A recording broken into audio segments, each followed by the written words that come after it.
성경 통독 409회 방송입니다. 하나님의 말씀은 맛있습니다. 하나님의 말씀은 즐겁습니다. 하나님의 말씀은 생명과 행복을 줍니다. 500독 성경 통독 훈련 원장입니다. 여수 살리는 교회 임기환 목사가 하나님의 말씀을 봉독하고 전하는 시간입니다. 함께 하시면 기적이 일어납니다. 알람을 설정하시고 들으시면 좋겠습니다.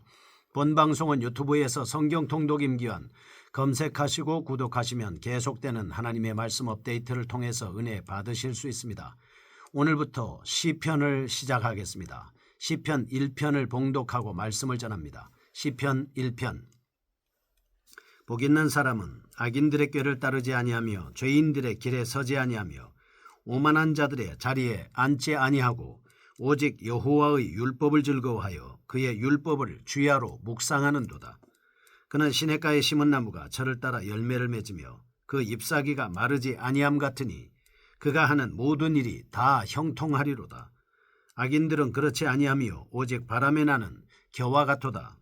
그러므로 악인들은 심판을 견디지 못하며 죄인들이 의인들의 모임에 들지 못하리로다.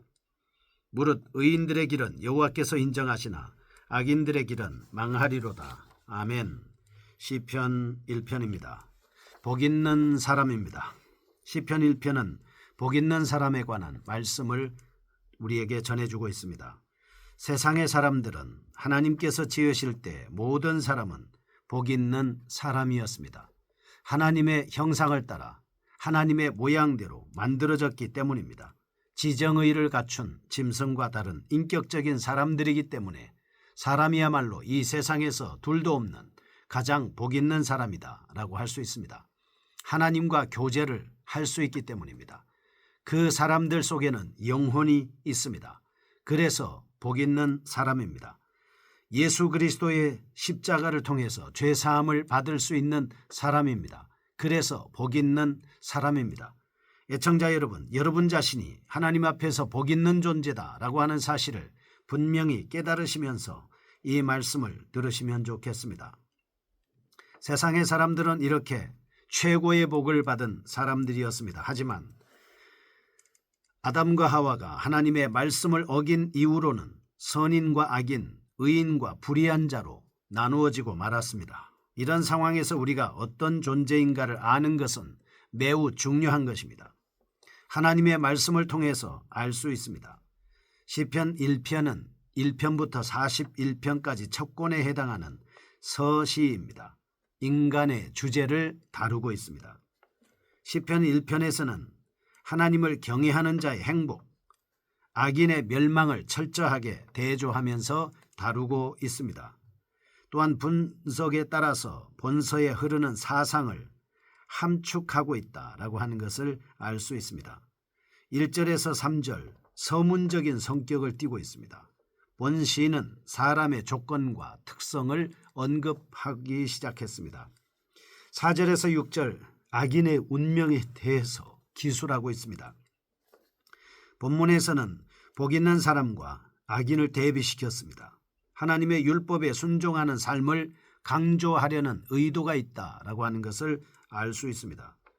본시의 유형은 다시 말해서 장르를 말하는 것이죠. 몇몇 학자들에 의하여 지혜의 시로 분류되고 있습니다. 일반적으로 성경의 지혜의 시들은 서로 다른 결과를 낳는 삶의 방식을 대조하여 강조하는 특징이 있습니다. 예를 들면 의인과 악인이 첨예하게 대립하는 잠언 8장과 9장이 이에 속한다라고 볼 수 있습니다. 잠언 8장 8절 여호와를 경외하는 것은 악을 미워하는 것이라. 나는 교만과 거만과 악한 행실과 패역한 입을 미워하느니라 라고 말씀을 합니다. 선한 사람, 의로운 사람은 하나님을 경외하는 것이고 또 악을 미워한다라고 하는 것입니다. 이런 말씀과 같이 시편 1편도 의로운 자의 생활 양식과 사악한 자의 생활 양식을 대비해서 말씀하고 있습니다.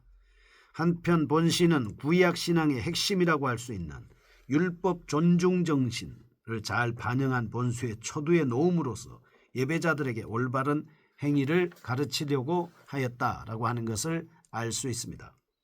따라서 본시는 의인과 악인, 행복과 불행의 기준을 율법 청종의 관점으로 분명하게 밝혀주고 있습니다. 어떤 한 사람이 의인이냐, 행복한 사람이냐, 불행한 사람이냐의 기준점, 이것이 무엇입니까? 바로 하나님의 말씀에 어떻게 반응하느냐에 따라 달려있다라고 하는 것이죠. 결국 이런 맥락에서 본문은 독자들에게 하나님의 말씀에 순종할 것을 요구하고 있는 것입니다. 본문 말씀이 나타내고 있는 강조점을 성경을 읽으면서 생각해 보겠습니다. 첫째, 1절에서 3절은 복 있는 사람의 특성입니다. 본서에서 말하는 복 있는 사람의 특성을 요약하면 다음과 같습니다. 먼저 1절입니다. 복 있는 사람은 악인들의 꾀를 따르지 아니하며 죄인들의 길에 서지 아니하며 오만한 자들의 자리에 앉지 아니하고 라고 말씀을 하고 있습니다. 복 있는 사람은 무엇입니까? 악인들의 꾀를 따르지 않습니다. 악인들의 꾀를 따르지 않을 뿐만 아니라 악인들과 공모하지도 않습니다. 악인들의 공동체에 같이 어울리면서 그들과 협력하지도 않습니다.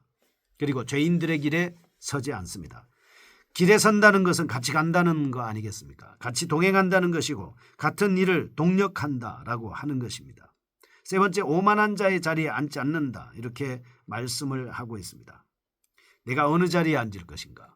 내가 어떤 사람과 함께 앉아서 차를 마시고 식사를 할 것인가? 아니면 토론을 할 것인가? 라고 하는 것은 복 있는 사람으로서 살아가고자 하는 사람들의 이 소극적인 행동이 바로 세 가지입니다. 악인들의 꾀를 따르지 않는다, 죄인들의 길에 서지 않는다, 오만한 자들의 자리에 앉지 않는다. 여러분, 적어도 우리는 이 세 가지를 분명히 구분하셔야 됩니다. 2절입니다. 오직 여호와의 율법을 즐거워하여 그의 율법을 주야로 묵상하는도다 라고 말씀을 합니다. 이 말씀은 적극적인 행동 양식을 보여주고 있습니다. 복 있는 사람으로 살기 위해서 여호와의 율법을 즐거워한다는 것이죠. 그의 율법을 주야로 묵상하는도다 말씀합니다. 지금으로 말하면 성경 통독하는 것입니다. 주야로 성경을 통독하는 것입니다. 3절, 그는 시냇가에 심은 나무가 철을 따라 열매를 맺으며 그 잎사귀가 마르지 아니함 같으니 그가 하는 모든 일이 다 형통하리로다. 이 말씀은 2절에 따른 비유의 말씀입니다.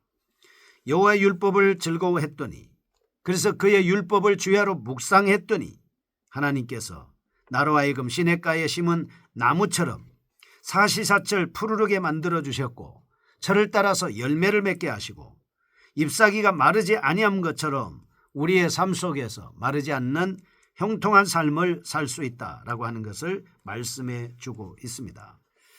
그래서 이 말씀을 통해서 또 두 가지로 나눠보겠습니다.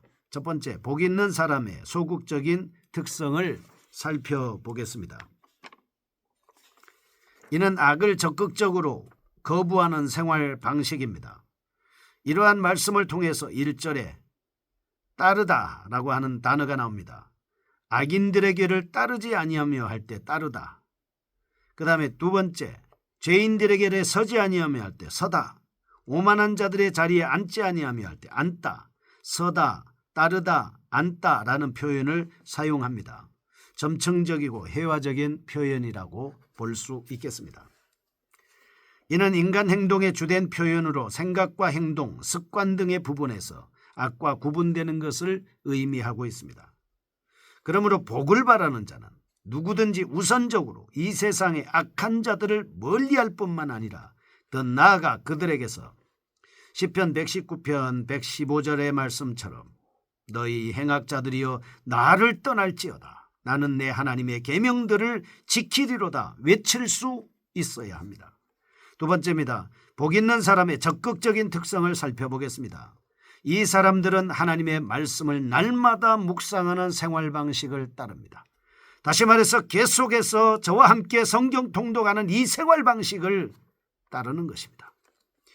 악인의 길의 생활 방식을 떠났다고 해서 인생이 행복한 상태에 있는 것은 결코 아닙니다. 그것은 다만 복을 얻기 위한 준비 과정에 불과한 것입니다. 그래서 인간이 행복을 누리기 위해서는 하나님의 말씀을 날마다 묵상하는 적극적인 삶을 살아야 하는 것입니다. 그래서 이 성경의 숲을 거닐다 이 통독 방송을 진행하고 있는 것입니다. 2절에 오직 여호와의 율법을 즐거워하여 그의 율법을 주야로 묵상하는도다 라는 말씀을 우리는 반드시 기억해야 합니다. 만일 그러한 삶을 살고 있지 않음에도 불구하고 현재 행복을 누리고 있다면 그 행복은 언젠가는 없어지고야 말 불완전하고 일시적인 구름과 바람과 같은 행복일 뿐이다 라고 하는 것 기억하셔야 됩니다. 사실 율법 안에서 얻는 기쁨, 의인이 누리는 행복의 본질적인 기쁨의 요소이기 때문입니다. 이런 사실을 통해서 볼 때 하나님의 율법은 인간의 삶을 불행하고 속박하고 억압하는 것이 아니라 하나님의 진리의 세계를 발견하게 하는 것입니다. 인생으로 하여금 참된 기쁨을 누리도록 한다고 하는 사실인 거죠. 둘째, 4절에서 6절입니다. 악인의 운명과 특징입니다. 1절에서 6절은 의인의 특징적인 삶의 형태를 언급했습니다. 이어서 계속해서 악인의 삶과 운명을 대조적으로 기술하고 있습니다. 먼저 악인의 삶의 방식이 의인의 삶의 방식과는 정반대된다는 사실을 말하기 위해서 본서에서는 4절 악인들은 그렇지 아니하며 라는 표현을 사용합니다. 3절에서 의인은 시냇가에 심은 나무와 같이 언제든지 하나님의 말씀 안에서 기쁨을 공급받는다. 그러나 4절 바람에 나는 겨와 같아. 악인들은 그렇게 말씀합니다. 참 생명과 진정한 기쁨을 소유하지 못하는 허망한 존재입니다.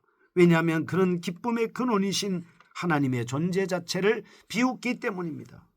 또한 의인은 추수기에 거두는 알찬 열매와 같이 인생의 결실을 자기 때에 분명하게 거두게 되는 겁니다.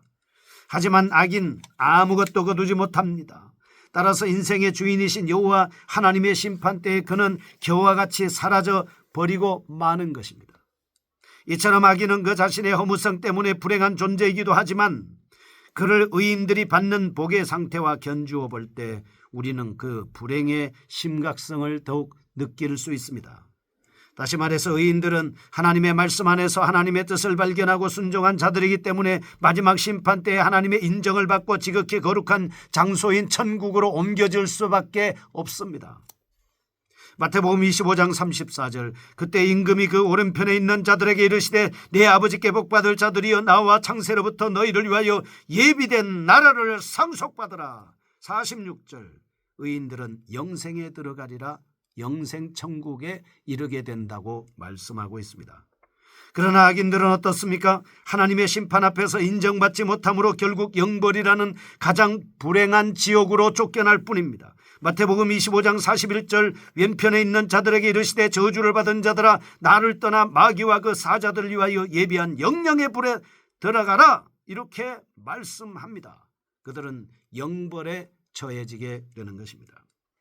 그래서 시편 1편 6절 의인들은 여호와께서 인정하시나 악인들의 길은 망하리로다. 결론을 말씀하고 있습니다. 우리 앞에는 두 가지의 길이 있습니다. 열왕기상 18장 21절 엘리사와 바알 선지자 450명과 아세라 선지자 400명이 모인 상태에서 이스라엘 백성들에게 엘리야가 모든 백성에게 가까이 나아가 이르되 너희가 어느 때까지 둘 사이에서 머뭇하려느냐. 여호와가 만일 하나님이면 그를 따르고 바알이 만일 하나님이면 그를 따를지니라 하니 백성이 말 한마디도 대답하지 아니하는지라. 하나님이 그의 우상의 신 앞에서 그들은 머뭇머뭇거리고 있었습니다. 모세는 이스라엘 백성들의 신앙을 위하여 신명기 30장 19절에 내가 오늘 하늘과 땅을 불러 너희에게 증거를 삼노라. 내가 생명과 사망과 복과 저주를 내 앞에 두었은즉 너와 내 자손이 살기 위하여 생명을 택하고 나와 나의 가족이 살기 위해서는 애청자 여러분 생명을 택해야 됩니다. 여호수아 24장 15절 여호수아는 그의 유언에서 만일 여호와를 섬기는 것이 너희에게 좋지 않게 보이거든 너희의 조상들이 강 저쪽에서 섬기던 신들이든지 또는 너희가 거주하는 땅에 있는 아모리 족속의 신들이든지 너희 섬길 자를 오늘 택하라. 나와 내 집은 여호와를 섬기겠노라 말씀을 합니다. 하나님은 공의의 하나님이십니다. 마땅히 보응하십니다. 선의 길, 의의 길, 좁은 길, 말씀의 길, 믿음의 길로 하나님과 동행하면서 하나님의 말씀의 본질을 따라 순종할 때 영생이며 그리고 축복입니다. 말씀을 따라 영원한 생명을 누릴 수 있는, 그래서 성경을 통해서 성경 통독을 통해서 하나님의 말씀과 의와 선의 길로 갈 수 있는 저희가 되게 하여 주시고 형통하게 하여 주옵소서. 예수님의 이름으로 기도합니다. 아멘. 여수 살리는 교회 임기환 목사였습니다. 지금 극동방송을 듣게 하세요. 기적이 일어납니다. 우리는 지금 생명을 전하고 있습니다.